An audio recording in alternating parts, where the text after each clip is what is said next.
Lokasi yang tepat merupakan salah satu faktor yang menentukan keberhasilan budidaya. Tanah merupakan salah satu faktor produksi utama dalam budidaya tanaman. Meskipun sekarang ini ada tanaman budidaya tertentu yang tidak menggunakan tanah atau istilahnya yaitu budidaya hidroponik.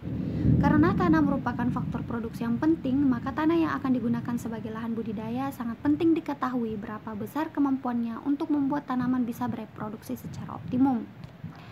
Tanah seperti apakah yang baik sebagai lahan budidaya tanaman? Ada 3 syarat yang harus dipenuhi, yaitu secara fisik, kimia, dan biologi. Tanah yang baik secara kimia yaitu berhubungan dengan pH dan kandungan unsur hara dalam tanah. Secara fisika yaitu berhubungan dengan porositas tanah yang baik, dan secara biologi yaitu berhubungan dengan kehidupan mikroorganisme atau mikroba dalam tanah, yaitu seperti bakteri, virus, jamur, dan protozoa. Nah, yang selanjutnya itu pengolahan tanah dan penyiapan lahan, di mana pengolahan tanah itu merupakan cara memperbaiki struktur tanah dengan baik dengan menggunakan alat tradisional maupun modern. Nah, selanjutnya itu persiapan lahan, yaitu usaha untuk meningkatkan produksi, di mana dia itu mengubah kondisi tanah atau lahan menjadi lebih cocok untuk pertumbuhan dan perkembangan tanaman hortikultura itu sendiri. Dan pengolahan tanah dikelompokkan menjadi 2 macam, yaitu pengolahan secara konvensional dan secara konversi. Pemupukan dan pengapuran.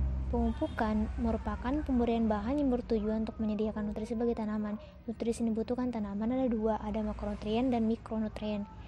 Kemudian cara pemupukan dapat dilakukan melalui akar dan daun. Melalui akar dilakukan dengan penyiaran, penempatan titik, atau penempatan cincin, sedangkan melalui daun dilakukan dengan cara penyemprotan. Kemudian faktor yang berpengaruh pada pemupukan diantaranya tanah yang melibatkan kondisi fisik, kimiawi, dan biologis tanah, ada tanaman, pupuk, dan juga iklim. Selanjutnya pengapuran. Pengapuran merupakan upaya untuk menaikkan pH tanah dengan menambahkan kapur ke dalam tanah. Tujuannya untuk meningkatkan pH tanah dari asam menjadi netral.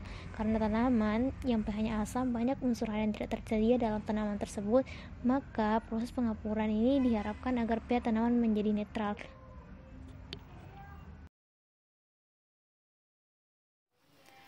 Inokulasi mikroorganisme bermanfaat. Jadi, inokulasi ini artinya pemindahan bakteri dari medium lama ke medium yang baru, di mana tingkat ketelitiannya yang sangat tinggi serta alat-alat yang berhubungan dengan inokulasi ini harus dalam keadaan yang steril sehingga menghindari yang namanya kontaminasi. Kemudian ada 3 metode yang biasa dilakukan dalam inokulasi. Yang pertama itu metode taburan, yang kedua metode sebaran, dan yang ketiga adalah metode goresan. Untuk itu pun inokulasi ini biasa digunakan dalam pembudidayaan jamur tiram. Pemberian air.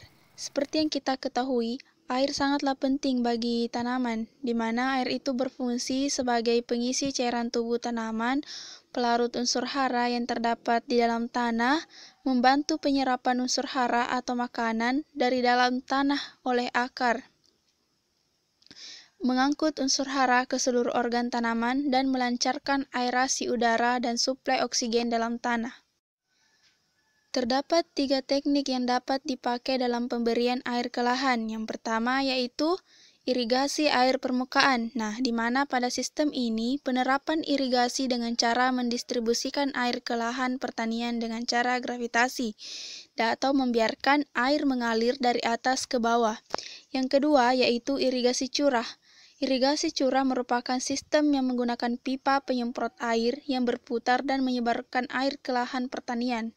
Yang ketiga yaitu irigasi tetes. Pada sistem ini, air tersaring ke dalam tanah melalui suatu pemancar emiter berupa pipa yang berlubang.